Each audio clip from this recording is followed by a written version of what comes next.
Welcome to Tech Tip Talk. I'm Sarah Walworth. I'm Christina McGrath. We are Knitting Tech Editors.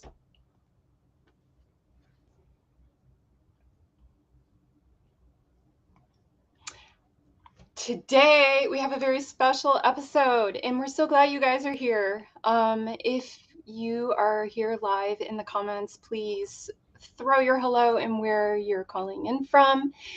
Portland, Oregon. Hello, Jantine. We're so glad you're here. Today we are celebrating. We are celebrating. We've been doing Tech Tip Talks now for 3 years. 3 years. It's crazy. It's crazy. And a lot has changed, Sarah. So we want to run through a little bit about how our broadcast has changed and what we have accomplished in the last 3 years as a way of just celebrating. May 2020 is when we first figured out how to save our Instagram lives.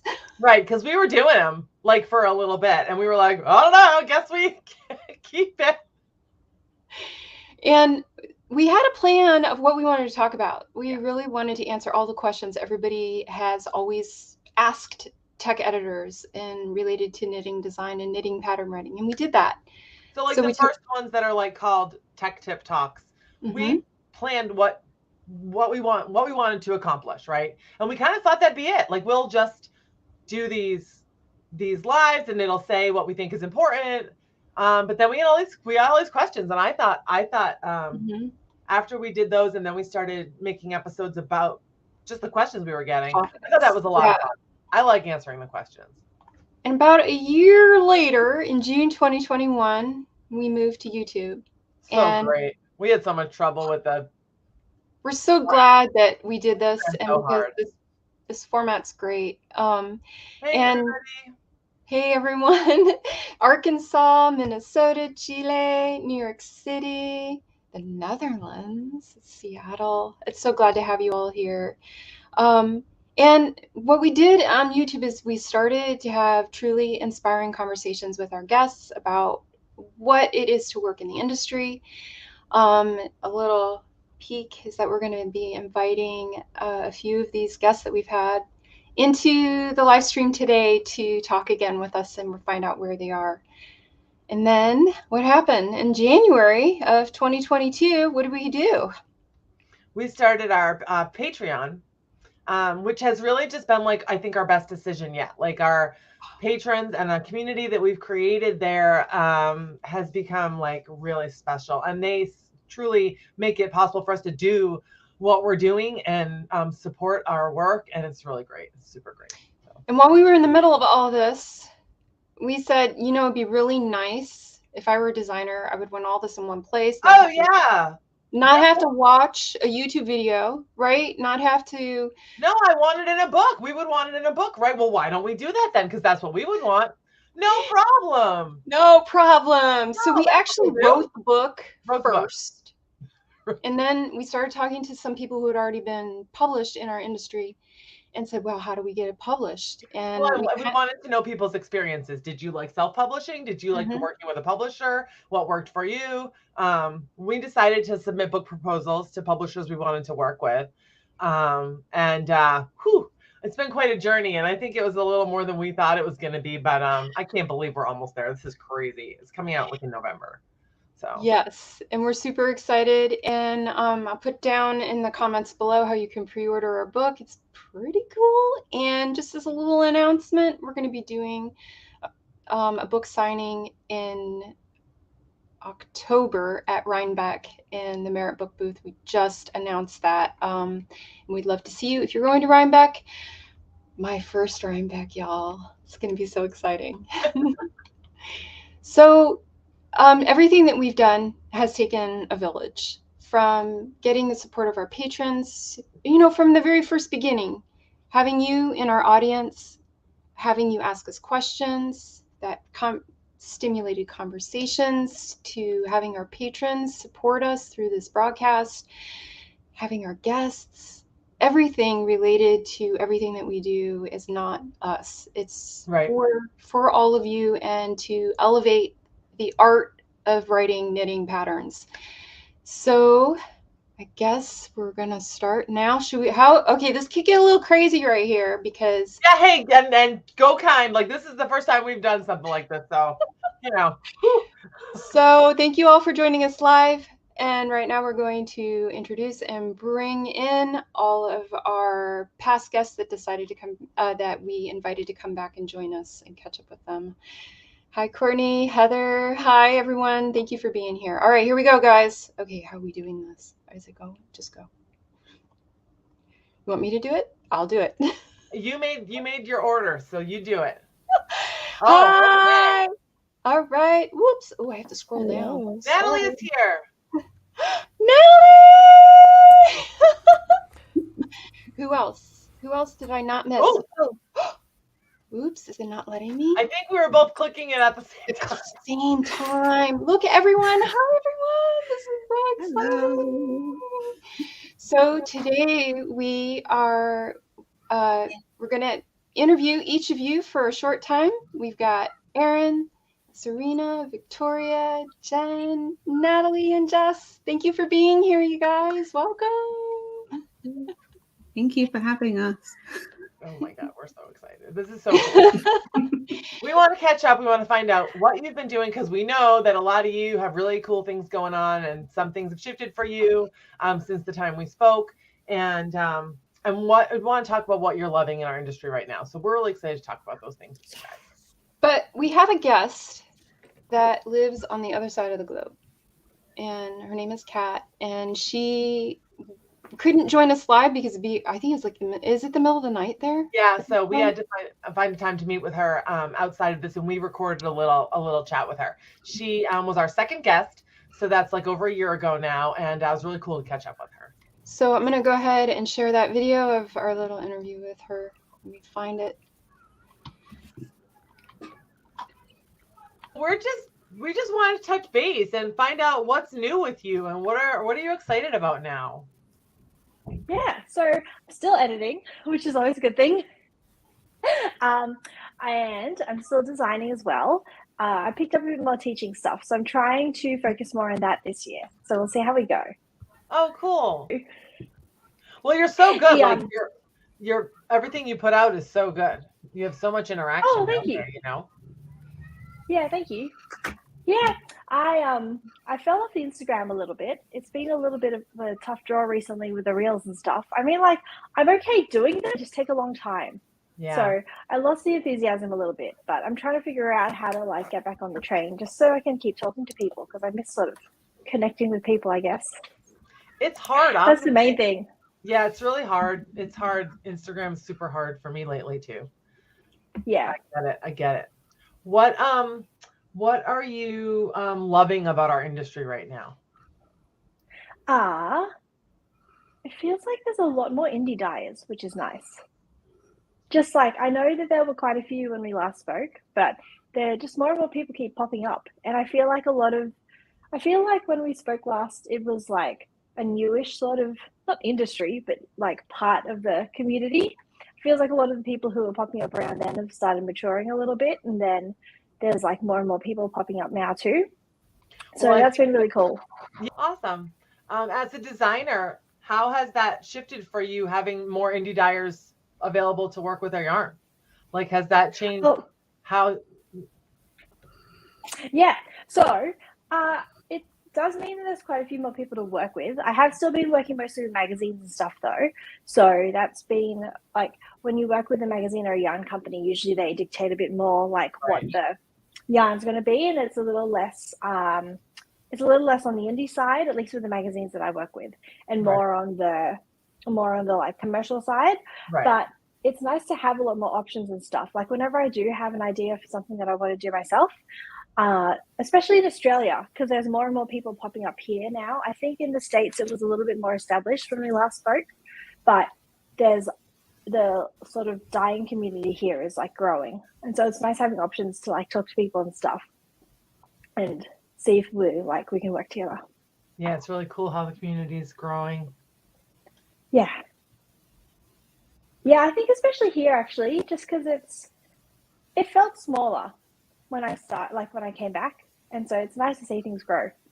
I think a lot of the clients that I've picked up for the tech editing side at least have been Australian. So it's nice to see more designers pop up too. Oh, awesome. That's awesome. I had a few clients that are in Australia, and so it's sort of the same as you and me getting together. It's like the time zone is crazy, right? Having to work with clients like all over the world. It's crazy. It's crazy. But how great is it that we're able to do that? Yeah, no, I know. Yeah, I don't know. Yeah, anyway, don't know how people could have moved and like spoken to each other so much. And put out all of the video conferencing and stuff. So no, it's crazy. Thanks so much, Kat. It's so cool to hear about what you're working on. And thanks for catching up. Yeah, touch base with you after like a year. It's really great to see you.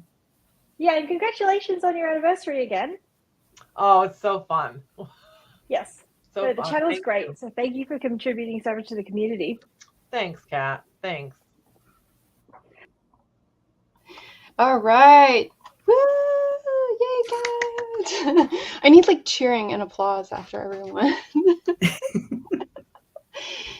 So she said something really interesting about there being more indie dyers in her area of the world that she notices, and I'm wondering if what you all think about that too.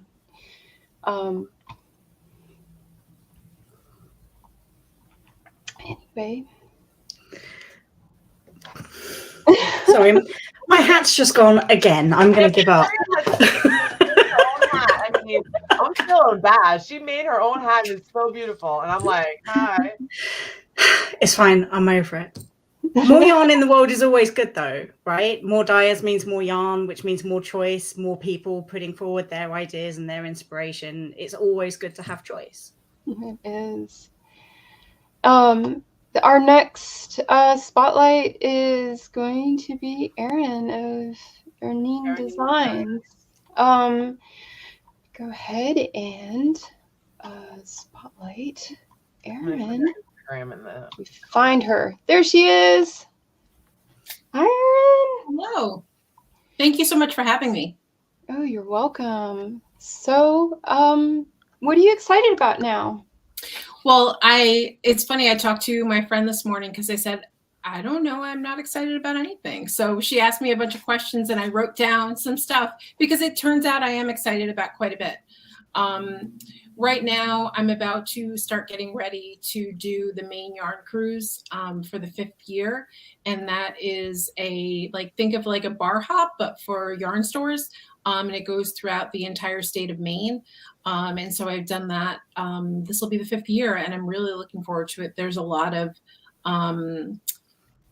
fun stuff that happens where there'll be like meet and greets and lots of like live Zoom calls and stuff like that. So I just released a shawl last month that will be the knit along for that. And people really seem to enjoy it. So I'm looking forward to that. That's awesome. Yeah, I'm looking forward to it. It's I feel like the rest of the year I kind of have my head down doing a bunch of stuff. And so I leave time in the summer to connect with people locally and really just make those connections. So that's going to be a lot of fun. It always is. Good. That's good.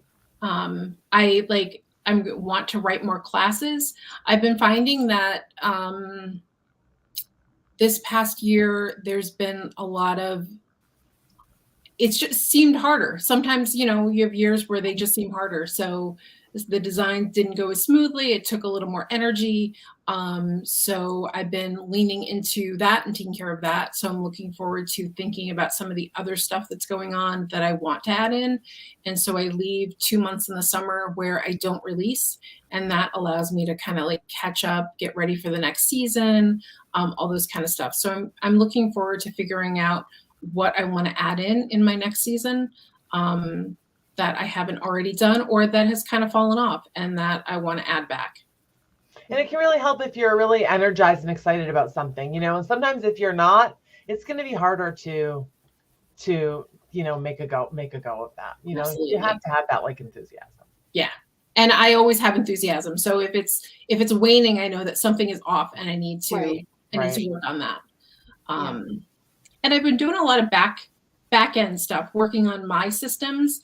and thinking about systems and trying to think about what's driving me crazy and what we can automate, you know what I mean, or create systems so that when my energy is not there, I have something, either a checklist or an automation or something that can help me to continue to get the things done, but in a way that works for me and the way my brain works.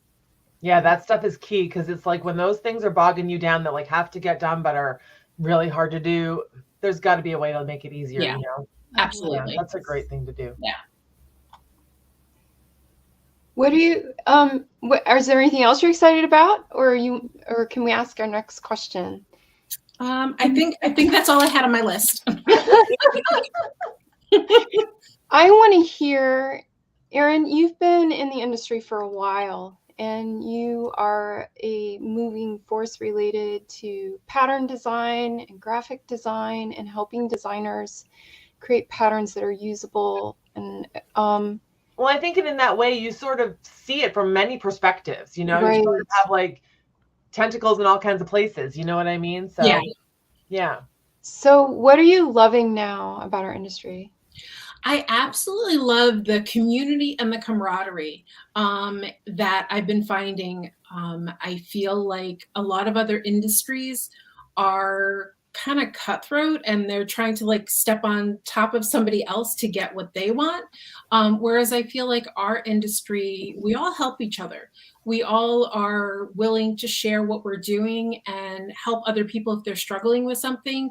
And I think as solopreneurs, that can be a very lonely life. You know what I mean? Because like you're working on your own thing and you're doing all of the things. And being able to have other people in industry that not only know what you're feeling, but also are willing to help you when you run into something that you're struggling with, or if you just need to think of it a different way. I absolutely love that about this industry. I just think that I love that we help each other. Yeah. I love that so much. Thanks for joining us, Erin. We really appreciate that you're here. Thank you. Take care of yourself. And let's see who else we need to bring. Who's next? Victoria is next. We were going to talk to Victoria next. All right, Victoria. Victoria is a knitting designer, and we had her on and talked a lot about her patterns and her work. Whoops. Pull up Victoria. There she is. Hello. Yep, Sharon next, our favorite guest. Victoria. How are you? I'm good. Even though my hat broke. Oh. Minor setback. I have a hat for everybody, by the way. I'm like, oh, look at all that. It's too bad we can't pass them all out. So tell us what you're excited about right now, Victoria. Everything. As always. So last year when we met, I was about to release Roseability, which was my first garment pattern. And there's the pink one on the big mannequin behind me, if you can see that. And the thing I was really excited about then was the mix and match sizing. So you can knit any body size with any sleeve size, put them together and make your own custom fit, which for someone like me who has really big arms is great because tops never fit me. But that does, because I can pick any size I want. So I'm really excited that my third garment pattern with mix and match sizing for drop shoulders is coming out later this year. I'm wearing it now. It's my first cardigan as well. Well, first adult cardigan anyway, but the less said about that, the better. But maybe I'm more excited about the garment after this one, because that's going to be my first mix and match pattern with a circular yoke, which is a whole other construction, a whole other way of making them fit together. Took a little bit more thought, but in the end, as with most things, it was actually fairly straightforward. Once you realize the right thing, it just comes together. Yeah, exactly. The circular yokes are trickier for fitting well, so that took a little doing, I'm sure. Yeah, I mean, big caveat, I haven't knit it yet. I've got something else on the needles that will be off in a couple of weeks, and then I'll be able to get going. But that's a legitimate way to do design, is to do a lot of the mental work ahead of time, right? Yeah, and honestly, the thing that was the barrier to doing it was working out kind of the approach and the maths of it, not actually knitting it. Right. Once it comes to knitting it, it's just like knitting any other circular yoke. It's just the maths of how you bolt the instructions together and kind of the logic of it. Yeah. I spend a lot of time lying in bed at night, not sleeping, imagining shapes fitting into each other. Yeah. That's how it works. And then I wake up with ideas. It's great. So yeah, that's what I'm excited about. All the mix and match garments in all the various construction methods. That's really exciting. So what are you loving about our industry now? Is there anything? Yes, one or two things. But all of the specific things I'm excited about kind of come under innovation that's supporting size and shape inclusivity. I mean, you all know that's the most important thing to me when I'm working, is trying to make sure that everything is as inclusive as possible, but especially in terms of size and shape, so that these things fit everybody. So I've been seeing a lot of other people picking up mix and match sizing on their drop shoulder garments, which is fantastic. That's kind of mind blowing that other people are doing that. Yeah. And then there's things like Sarah of Swanky Emu Makes, who does sizing with spreadsheets. I think she was a past guest of yours, wasn't she? Yes. Yeah, that is just like mind-blowingly inclusive, because that will literally fit anybody, because it's custom made to your measurements. How fantastic is that? Yes. Like that's better than my idea. I love it.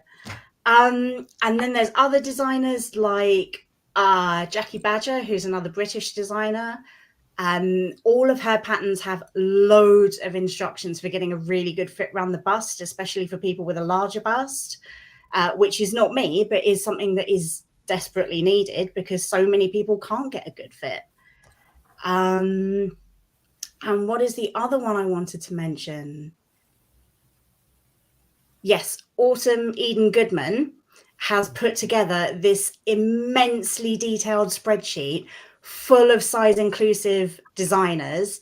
And then she's got more tabs with resources for knitters, resources for designers, so she's really doing all the work. Yeah, every day she's putting effort into this to make sure that people can find patterns that will work for them. So we've got all these designers innovating for size and shape inclusivity in all these different ways, and then they're all listed on this spreadsheet where you can just go find them, and you can find the method that works for you and for your body, and then knit things that fit you. I mean, that's just what we want, right? We have made some progress since 2017. Yeah, even in just like the last couple of years, there's been some new ideas. More people are doing it. More people are receptive to it. And more people who don't need these things themselves are getting more comfortable saying, well, if you're not going to put out patterns that my fat friends can knit, then I'm not going to bother knitting your work either, which... Some people say that sounds harsh. I think that's putting your money where your mouth is. Well, and that's where change is going to happen, right? That's exactly. Where change is going to happen, and consumers making choices like that based on their values and the values of the people they're buying from. And there are many ways to this, like you said, lots of different ways to be as inclusive in your work and make solutions, but not one like they all are going to be good at in one way, right? Like in a, I'll forget it. You know what I mean? It's a big table. There's room for everyone. Right. There's room for different ideas. And, different knitters are going to feel comfortable trying different things. Some people are going to look at what I'm doing and think, that doesn't work for me. I don't get it. I don't feel like I can do that. But they might look at a pattern with a spreadsheet and say, no, that makes sense to me. I can do that. So we're not in competition with each other. No, we're all working exactly to whatever. Rather, let's not skin any cats. But yeah, it's great that whatever the knitter in question feels comfortable tackling, there's someone there putting out some products that they can try that with. And the more people try, the more confident they'll get, the more we all are actually helping and supporting each other just by trying to solve the same problems in different ways. It's so nice. And there's so many spreadsheets involved. It's amazing. You are a spreadsheet nerd. There's a whole pile Yeah. of spreadsheets here. Thank you for joining us today and sharing your thoughts with us, Victoria. We love having Thank you for having me. I love being in the Patreon. It's the best space ever. Oh, thank you. Thank you. You're part of why it's the best space ever. Like, I think that You asked everybody really makes good it- questions. Everybody makes it so good. Yeah, it is. Yeah, it's the people. So next up, we're going to talk to Sareena and move you in. Hello. Hi, Sareena. Hi. As a tech editor, and we first started out, that's what we wanted to talk to, like, all the tech editors. Yeah, And I am one of them. you are. And I am a tech editor and a grader. Let's see. What am I excited about? I actually have a book that I tech edited that came out this weekend, and it is Children's Patterns Victoria. So I'm kind of interested to see what happens there. I don't know what's going to happen. I didn't write it, but I tech edited it. And so we'll see. We can chat about that. that's so What's the exciting. name of the book? We can throw it into the chat. It's Making Memories. It's by a designer from, she's in Quebec. I think she's Spanish, but I'm not sure exactly where she's from. Claudia Quintanilla. Mhm. So I'm excited that I did books between now and when I last talked to you. I have What did you 3 think? Yeah, What was that that's like doing a exciting. book? hardcover books that are on my shelf that I worked on. It's incredible. It's a wild feeling. It's a wild feeling. Congratulations. So that's super cool. And I actually learned that I enjoy doing that. I like having a project and I can tackle pieces of it when I'm ready to tackle them. And I like a relationship. I think I even mentioned that last Oh time. yeah, we talked Yeah. about that in our interview. I think we asked you what was your specialty, your favorite thing to tech edit, and you were like, and you explained about relationship editing. That was And I still like that. And I think the thing that I'm most excited about is now I've taken care of my back end and my welcome emails and my intro emails and all of that stuff so that I can describe how I like to work and how I'm interested in learning about how other people like to work to see if we fit together.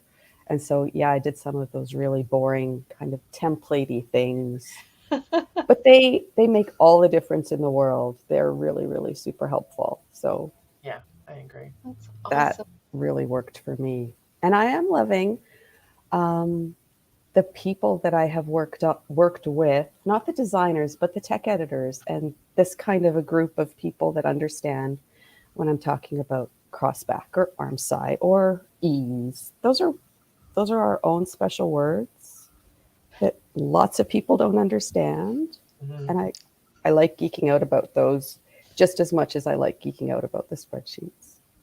Oh yeah, it's really valuable having people you can talk to Yeah. about those things when you're working. Yeah. Like, Erin was saying, it can be isolating to not have people that know your work. Absolutely. And I've started going to a local knit night, and I've never done that before. And that was a big deal for me. How's it going? It's going great, but there's dyers in the group and there's knitters in the group, and just realizing that they don't speak the same language as we do, but they have cool stuff to say is really, Right. really fun. Yeah. So have they asked you to fix their patterns? Because that's what I get asked all the time when I go to a knitting group. Can you fix this pattern for me? It's a mess. Could you explain what's happening here? Yeah. Yep. Yep. So, Fix their patterns. Oh. So what are you loving about the industry, and anything besides what you've already mentioned? I think there's a lot more people understanding that we can't do everything, and it's okay for help, and it's okay to not be good at everything, and it's okay to not do everything, even if you can do it, right? Like, you might not be the best person to make certain decisions or to do certain tasks. Just like I think as fiber artists, fiber artists. Some of us want to be crocheters and knitters and embroiderers and spinners and dyers, and we don't have to do all those things. We can ask for help and we can work together. It's okay. We can learn how to use some avocado skins to dye some wool and be really, really proud of what we do, but we don't have to actually go anywhere with that. We can find someone, even if they're on the other side of the world, who is way better at doing that and work with them. Does that make sense? Yeah, like we're like recognizing your strengths and working within your strengths instead of trying to be everything to everybody. Yeah, because you see a lot of that. And then you break down and you realize, I can't do it all, and I don't have to. Yeah. To do with what I wanted to talk about. So that's what I'm really good at doing. I'm really good at getting lost. Yeah. Oh no. We lost. Oh, there you are. You're breaking up. Did I freeze? Yeah, we kind of. You're back. You're back now. That's okay. Thank you. Congratulations. You're the best, Thank Sareena. you for being here, Sareena. What you said is so key. I'm going to go back and rewatch this part and pull a nugget for our newsletter, I think. Thank you, Sareena. Next up is, who is next? Jess, I think. Jess! Here. Jess was our very first guest, so she's got a little tiny special place in our heart. She was our very first guest. We wanted to talk to tech editors. At first, that was our thing. Like, okay, enough of us. There are other tech editors doing really good stuff. Let's get them on. So, but it was a huge honor to have you guys, because when I first started editing, I remember I sheepishly emailed Sarah and was like, I'm thinking of doing editing. I don't know anything. Help. And she was so gracious and so kind and so supportive and sent me links to like, make sure you have these books, make sure, check this out. And I thought, looking back on it now, I think that was very ballsy of me to just be like, hey, I'm doing a thing and I don't know what I'm doing. Hey, do you want to help me? But like other people were saying, like, that's what makes this whole group and community so great, is that we get excited when there are other editors out there, when we're like, oh yes, come in, the door's wide open, let me help you. well, and I think that's an important lesson. Like, if you need something, you know, nobody knows if you don't ask. You need to sometimes ask for what you need, and that's so great that you did. Yeah, so I will always, you guys will always have a special place in my heart, because you really kickstarted my desire to dig into editing. So I am, for those that don't know me, I am a tech editor. I used to do it full time. I had been doing it part-time up until the pandemic, and then I made that my full-time gig. And I primarily worked with independent designers, but now I've shifted more to publications, partly because I discovered that for me, while when I first started, my favorite thing was to help birth a pattern and work with a designer on all the details and get into like the emotional support that sometimes comes with getting a pattern out the door.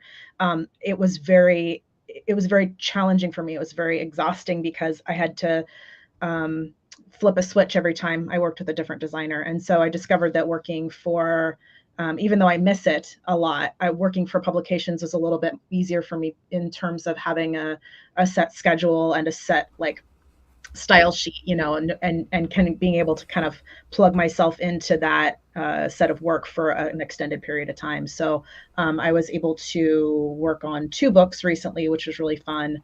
And I'm still the main tech editor for Making Stories magazine, which is a European publication.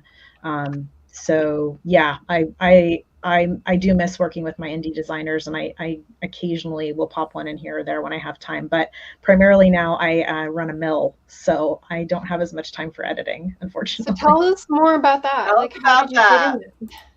Yeah, so my business partner and I started a woolen processing mill we're in Northwest Washington State, and a piece of equipment had come up available, and we kind of jumped in and bought it. And we had talked and joked for years about when we start a mill of our own, because we both had that passion and that interest. And instead of, most people ask, well, what kind of yarn are you making? We don't make yarn there. We don't have spinners. We do all the processing up to that point. So we do scouring, picking, carding. We work with shepherds to take a look at their fleece and see what it can be. What's the best use of it? Not all the wool in the world is meant to be something that you wear, something that you hold next to your skin, right? Like there's a lot of wool in the world and not all of it is the highest quality. So what we want to do is elevate wool into other products that that people in the fiber industry are really excited about, because anything you talk to a wool person and you tell them you're making anything else with wool, they're like, I want that. So that's what we're trying to focus on. We do have yarn in the shop. We contract with other local spinners to make yarn for us when we do have very special fleeces that just need to be yarn. But we really are excited to do other things like wool pellets for the garden, wool stuffed pillows, that sort of thing. So still very fiber related. My work is, all things fiber. It's just a very, very, it's more hands-on. It's a very different aspect in the industry, I think. And I love it so much. I'm so excited. Look, yeah, Jen has a question, Sarah. Say it again. Can I go? I have a question. Ahead, Jen. So I have a question for you, Jess, and maybe also for Sareena a little bit. I mostly sit in the designer's chair. I do a little bit of grading work, but I do much more designing than I do grading. And I have a question for you, having worked in both the indie and the publication and larger scale project stage. What do you think the indie designers who haven't worked in that kind of relationship before, because those processes are very different and they have advantages and disadvantages for all parties, right? So what do you think the indie designers are missing out with when they work one-on-one? And how do you think that they can fill the gaps in the tech ed experience that would normally come from working through more of a well-oiled, multi-pattern publication experience? So I guess what I'm guessing you're getting at is that, like, when you're working with a publication, they give you some parameters, right? And they say, generally like a magazine will say grade to these 10 sizes, and here's your sizing sheet, etc. The publications I worked on actually left a lot up to the designer, which was interesting to me, and kind of said, do what you normally do. And so it was almost sort of like saying they bought into those designers and said that we like the way you design, and therefore bring that to our larger audience via publication. I think I mean more on the actual like tech edit process side. So I know that when I have worked with third parties, sometimes there'll be multiple editors on a project. Sometimes somebody will do style only. There's a much bigger focus on adhering to a style guide, right? Like in the indie design world, if you send a style guide, that's great. If you don't, okay, I'll just edit it for you. So I think that it's a lot more the tech edit experience itself can be a lot more rigorous, and you have different people in different specialties looking at it. So more on that than kind of the parameter setting side. Yeah, I would say that having seen both ends of it, where we have, like, I've done, when I work on the magazine, we have a very rigorous style guide that the designers are asked to write a pattern towards, and getting up to speed on that, I think, is a real challenge for designers that have never, like you said, maybe either don't have that within their own work. Which I always recommend, and I know you guys do too, that we, make yourself a style guide and try to stick to it. And if you change it, that's fine. Just keep it a living document if you need to, but start with something so that your first few patterns coming out have a consistent, it's almost like having that little checklist, because it really tells you, like, did you get all the elements? I think for indie designers that are working with an editor, they're maybe looking to getting into like publication, a lot of times you do get to bring the a tech editor of your choice in, which is cool. Both of the books I worked on, I was a third party hire from the designer. So, and I would say, keep your crew, keep the people that you work with regularly, keep them on your team. Just because you're working on a publication, I mean, if it's top secret, that's one thing, but like keep your core people part of what you're doing. And if they have another tech editor, that's great. But like many sets of eyes when it goes in publication. Is like when it goes into print, there's something, I'm sure Sarah and Christina can talk more about this, when ink hits the paper, all of a sudden it feels very much more everywhere. Like, yeah, like you feel like, okay, now like, oh, I can go back and like upload a different PDF, but you can't do that in publication, right? So having lots of sets of eyes on it, I think is a good thing, and it teaches you a lot. Like I learned a lot from working with on a book that I recently worked on. I got to have one of my cohorts here is Jen Hurley, and she did a lot of like the style and the copy editing things, and it was really neat for me to be able to go through and see that kind of completely pull myself out and just focus on the maths, and then let somebody else focus on all those things. And you see all these really cool, like, oh, I don't check for that, or oh, I don't do that way. That's a cool way to work. So you're saying that maybe the biggest benefit is that you've got more people looking at the documents to catch more things, make it better. Yeah, because a lot of times there's not as much. This is, I think everyone knows this, but maybe they don't. Not all publications do test knitting. It is not a requirement for a lot of publications. It is something that they leave up to the designer to do. And when we think of test knitting as being the thing that puts it in front of a lot of people's eyes to say, not just to catch a math error, because hopefully your tech editor caught that, but just check for like ease of use and complexity of language and things like that. So when you don't have that test knitting process for publication, because there's usually a timeline that doesn't allow for it, at least there's some other people that, like, maybe there's a copy editor, or maybe there's a style checker that at least it's going through a few other pairs of eyes. But look at your contract if you're going to go into publication, and ask if it's not explicit, if you're responsible for the editing and or the test knitting. And if it's not explicit, ask. And then also, if they don't do test knitting, I encourage you to see if they will let you do test knitting outside of it, because I started out as a test knitter, and I will always stand up for the benefits of and the amazing work that test knitters do for designers. So Sareena, I saw that you unmuted. Did you want to add to the conversation? I did, but could we just get the original question again? Because it kind of froze and shook a bit, Jen. Sure. Oh, yeah. So my question was there are advantages to a designer in working with in an independent relationship with your tech editor, and they tech edit the whole project. But there are also advantages to working with a third party, like a magazine, where it has a much different process. Maybe there's multiple editors doing multiple jobs. And how do you think that an indie designer can go through and kind of fill in the gaps in the experience that they might be used to having with just one tech editor? I think the biggest thing a designer needs to realize is that when a lot of people are looking and touching your pattern, you need to develop a really thick skin. You need to realize that they will be poking your baby, right? Yes. And it's okay. And they don't hate you.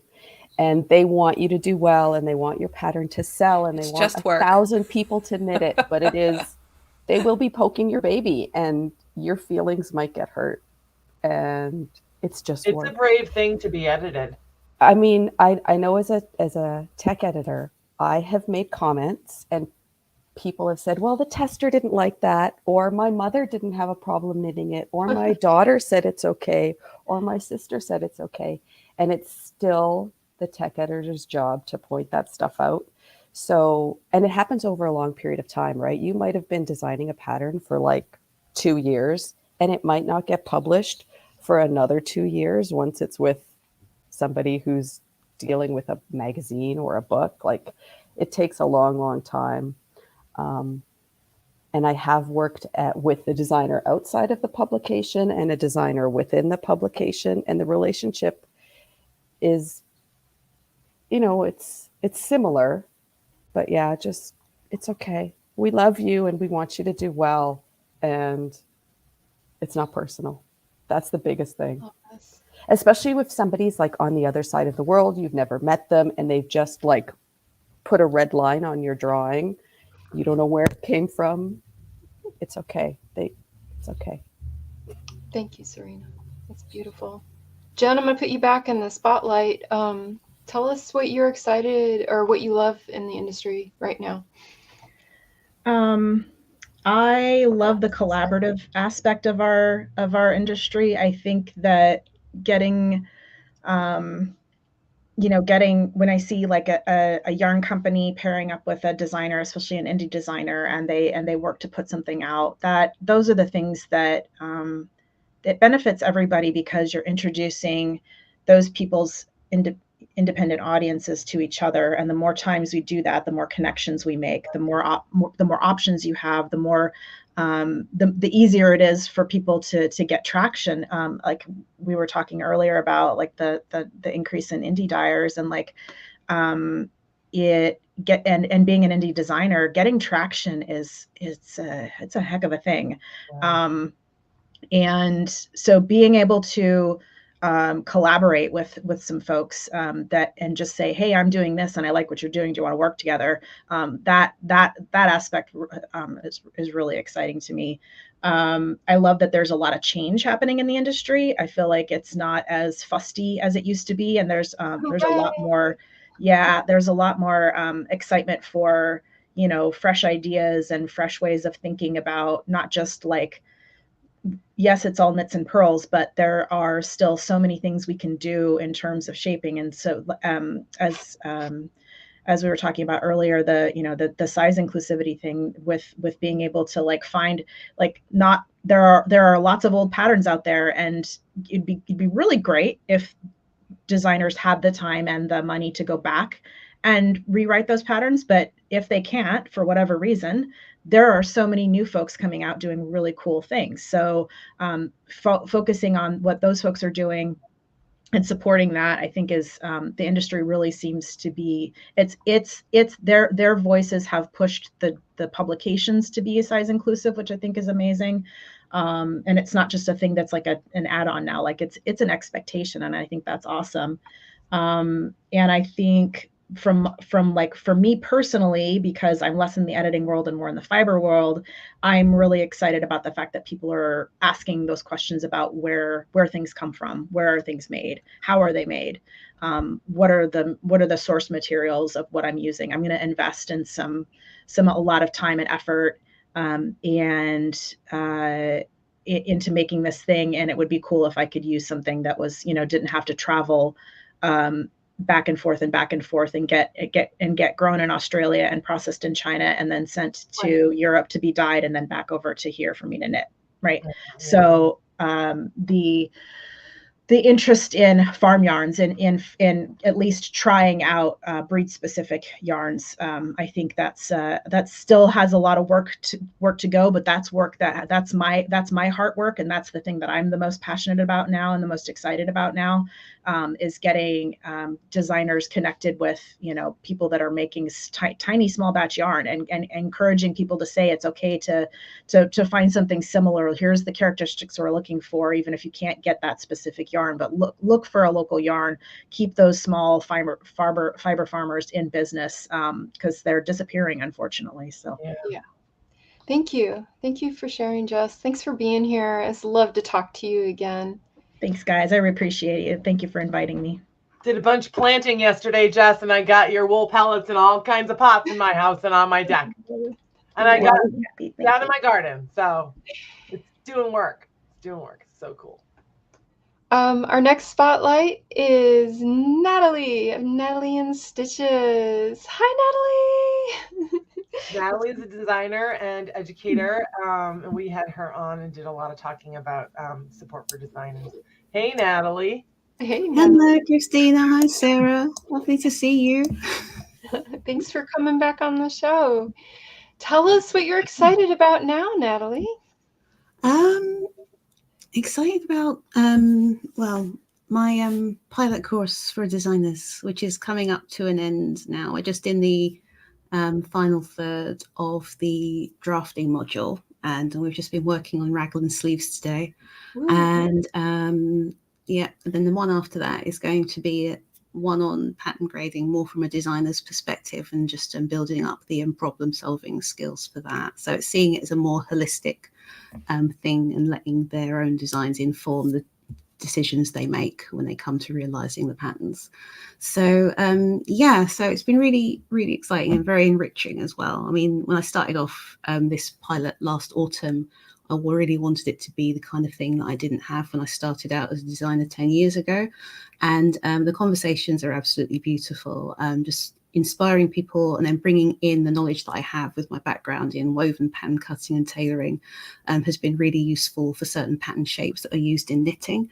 And yeah, so I've been kind of dropping bombs from a great height in one sense on my dear beloved class, but they're absolutely they're really excited, and I just love the smiling faces, and the way that I think probably the drafting module, more than the previous ones on visual communication and design development, have been much more inspiring for them, because when they've understood the geometry of the drafting properly, and you have to bring that in from tailoring, because that's where things like set-in sleeves and raglan sleeves come from. A lot of that has been lost with hand knit generally. So then showing them how that's built up and how it translates into fabrication and drafting methods for knit has been really exciting. And it's really beautiful seeing those who have time to do the drafting alongside me, because what I've done is encourage them to draft patterns using their own body measurements. I mean, I've got my own ones that I'm using for the sample, but what bonds us all and what's part of my history for wanting to do this was just not finding things that fitted very well. And so that was how I got into designing my own patterns, just alterations for days and days and days. And my mother would understand, why haven't you started that thing yet? And it's like, because it doesn't fit. And she's one of those people who I think she's found 1 or 2 pattern companies that fit her out of the packet. So she had no idea what I was going through at all. And so it's also just, realizing that, what unites us probably more than size, although size range is obviously really important, is body shape as well. And very often, it's those ratios between different areas of the body that you need to focus on when you're sizing things and grading stuff properly. And having that focus on proportion and ratio just ties in obviously to other aspects of design. It's just the thread that runs through all stages of design development and realization. So I'm excited because I never got to teach this stuff in so much depth to my BA students once upon a time. So being able to just properly nerd out with it with this beautiful set of co-pilots I've got is really exciting. They embrace the nerdery, and we go off it's going so well. When we talked to you, you were talking about how you were going to be doing this, and so I'm so happy to hear about it and hear it's going well. It's awesome. Yeah, thank you for bringing your specialty to our industry, because I think it's filling a huge need, and it to offer this is so wonderful. Thank you, Natalie. No. What are you loving about our industry now? I like that designers especially, and also tech editors too, but I think designers particularly are being braver about speaking up for themselves about things that they need to get patterns published to a standard that's required. And I think that is partly because of this channel here, letting you know we're here for you as tech editors, this is what we can do. And I think that part of the trouble is that design can be very isolating, and I hate that myth that's been perpetuated, because you have, for example, in mainstream fashion, this one big chief designer, and he just sits there and he's just got his muses and just comes up with these ideas out of nowhere, when the truth is that it's a team effort. There's always a team effort, like a design team. Everyone's feeding in, so it's much more like for example a band, for example. So say the Eagles. We've got lots of different wonderful musicians in the Eagles. They can all write music. They've all got their different ideas of composition. And then, say one of them brings in an idea and says, hey, I've got this idea for a song. And he's the main one that does it. But you've got everyone else in the band who's feeding in and saying, oh, what if you do this? How about this, changing this chord progression, that kind of thing. And it's much more like that, I think, or it should be like that across design everywhere. I think the reason it's not with knit is because we're so under-resourced as well. Everyone is, time poor. There's so much work to do. We're doing several jobs at once. And I think the openness about that, letting people realize that, you know, it's actually much more than you realize. There's so much that goes into the finished product in front of you. I think that being open and honest and vulnerable about that has helped, because then people can think, oh, okay, that's how this works. And of course, you know, other knitters, you know, whether in industry or members of the public, won't know if we don't tell them. So I think the more open communication is the big thing for me. Thank you. That's super important. Thank you so much for saying that. Oh, thank you for creating a space for it all. I think a lot of people probably just felt heard. This is wonderful. Thanks for coming back. That could be a surprise, right? I think I think when people want to design and even want to do a great job, don't really know what isn't there for them as support and what they're getting into completely, I think, you know, so that can be difficult. And so what you're saying is, it's true. It's great. Yeah, no, one of the things I was going to do for the blog, just as a preview, I don't know when the series of posts will go out, I was going to do something about my very first experience of grading a knitting pattern. I think I might, it's going to be a little bit of storytelling. I think that's the best way to go about it. But I will put it this way: it was not what I was expecting, having coming from Woven World, where you have grading bureaus for a start. So yeah, I want to read this, Natalie. Yeah, later this year I'll tag you when it's ready. I'm working on the structure, but yeah, I think it's a good way to just show, you know, just help people out, really. I mean, all of us here today are just making so many different contributions, like Victoria said, in our own way, according to our own strengths. And this is something that I think everybody needs who appreciates knitting. It's how the industry, or the sector of the industry, stays alive. Thank you. Thank you for being here today and giving us your wonderful thoughts. We appreciate you, Natalie. Oh, thanks for coming. Thank you. Our next and final guest today is Jen Parroccini. Hey. Hey, Jen. I think I just about broke my neck nodding to everything Natalie was saying. All my favorite topics. Designer and consultant too, an educator. And grader. Yep. I do. What are you excited about now, Jen? Well, everything. So I've recently run an experiment on my own platform as a designer with releasing something in a collection format instead of serially releasing things. And I kind of dipped my toe in this last spring, but I feel like it gave me an opportunity to put together something a little more comprehensive, but then instead of spending all that time like relaunching, I was able to use it to create something that was a little bit more meaningful for my knitter. And I am excited to do a lot more of that in the fall. So I've kind of been playing with how I can take that and make it kind of bigger and more meaningful for next year. Yeah. Wow. So is it going well? Like, is that going well, having put out the collection instead of the single pattern? It is.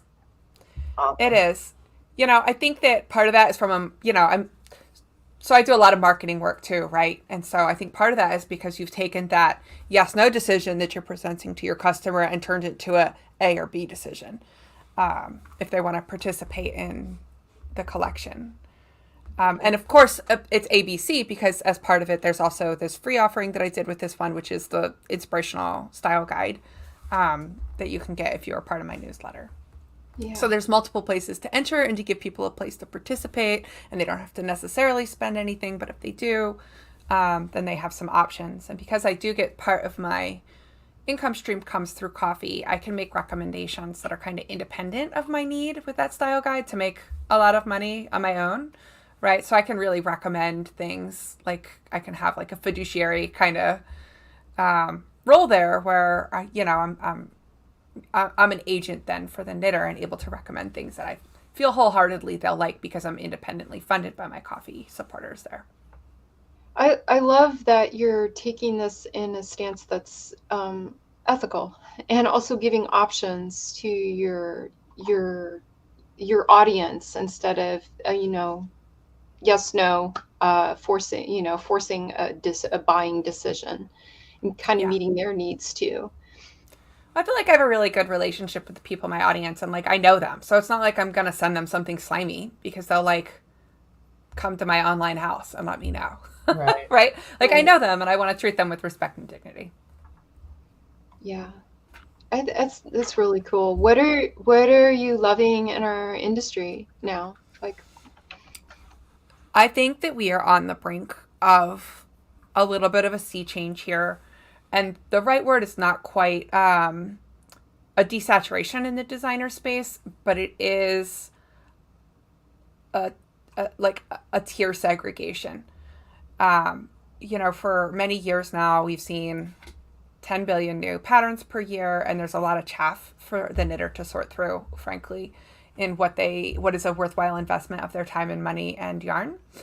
And I think that for a long time, we were seeing designers begin to add more and more and more while needing to keep prices flat in order to compete with certain big names. But I know that a very large pattern company is now releasing patterns at $15 as their standard cost. And I think that that is a very good sign. Yeah, so I mean, I think it's time that we begin to see some segregation. Like, I'm not saying that all patterns need to adhere to this, you know, this complexity, this, you know, knitters are used to buying a book, and the first half of the book tells you how to do the things that you need to do the patterns, and now we're expecting that baked into every pattern, and we're expecting all these modification guidance, and we're expecting, you know, mix and match sizing, right? That should not be priced at $6. So I think that we're on the cusp of beginning to see the sea change where we have more clearly defined tiers of you pay what you get, pay for what you get, and that everybody feels like they're getting the right value from their side of that exchange. We'll see if I'm right, but I think we're getting there. Well, I think it's like anything else. I think there's like, it's going to be slow, right? I mean, things take time, and it's kind of the same as like we were saying before, where people are going to buy things based on what's important to them and what the designer is doing that they value. And it's kind of the same way. They're going to start recognizing if designers are going to be pricing themselves, which is difficult, right?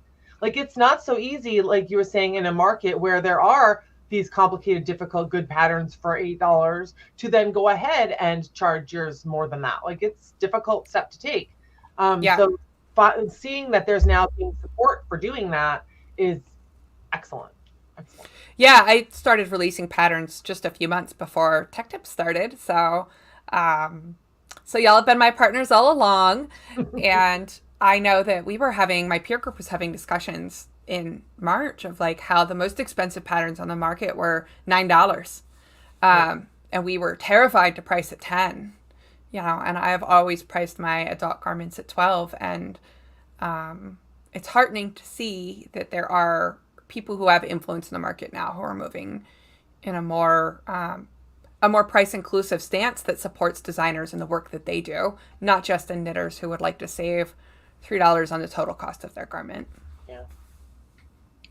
This is an excellent conversation.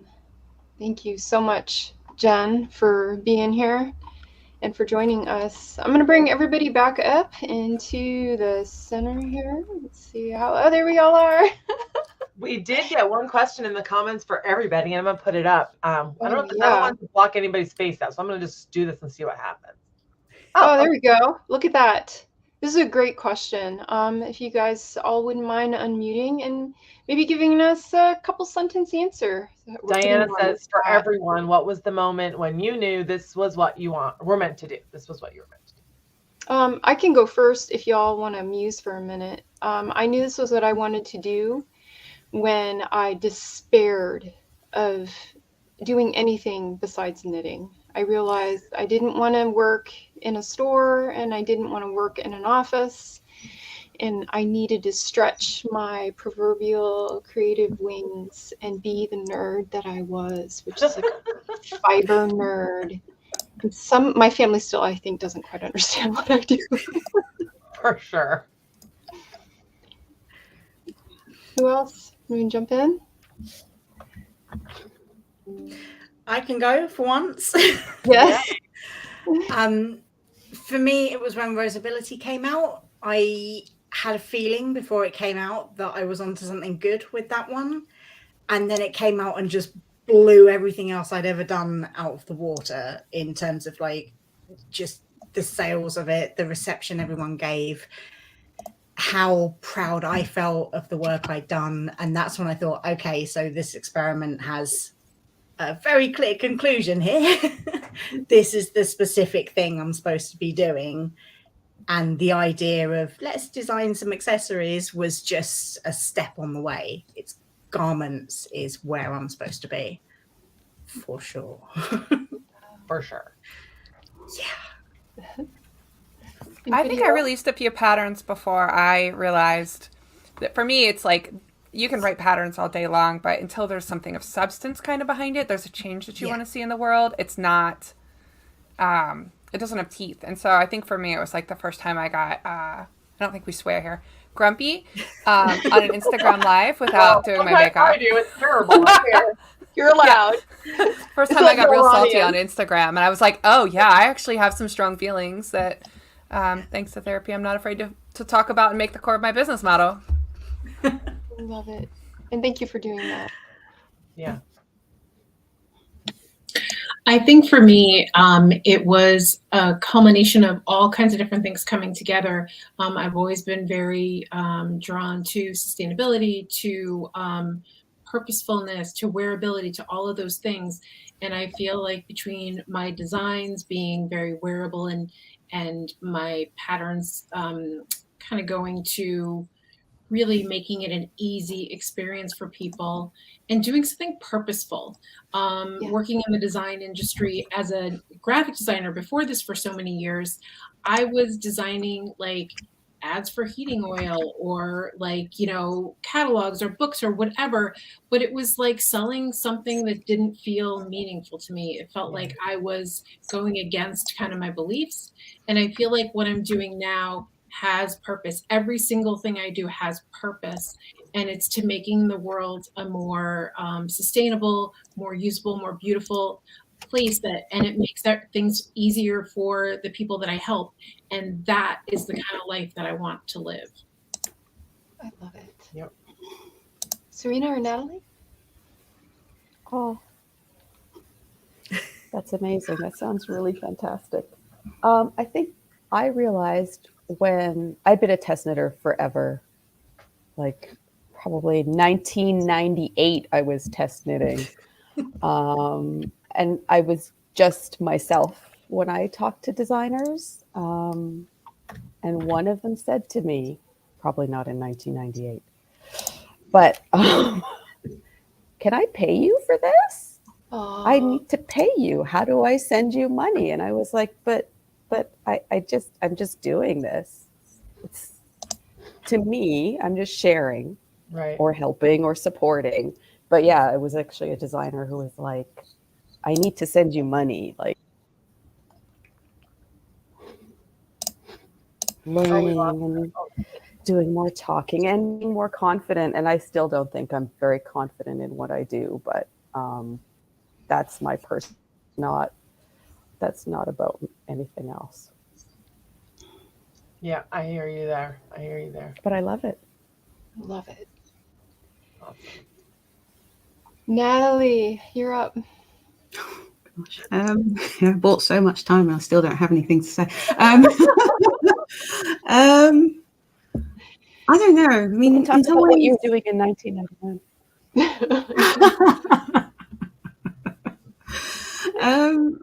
I don't know. I mean, I think it's hard to answer because in some ways I'm still figuring things out exactly. Because I think the knit side of me, I have figured out how I can contribute and how I can most help people. But at the moment, in the last few months, I'm still figuring out what can I do for people who sew clothes? How can I help them with fit and stuff the way I used to when I was teaching in adult education? So I feel like I've answered half the question. I'm still on a little bit of a journey. So, right. Yeah, that's the best I've got for going last. I'm so sorry. Oh no, I think that's important for all of us.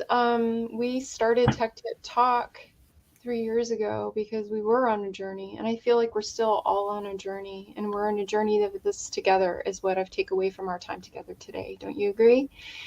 And I think it's okay to be where we're at, and it's okay to ask for help, and it's okay to be on a team.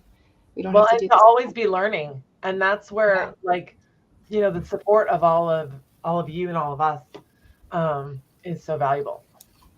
Yes, absolutely. Thank you all for being here today. We're going to sign off, and we sure love that you guys could be part of this conversation and join us. It sure means a lot to us. Oh my God. Thanks for celebrating with us. This was great, you guys. Oh, thank you. Thank you for 3 wonderful years. And thank you for being our guest and coming back on. And we'll sign off here. Bye, everyone. Bye. Bye.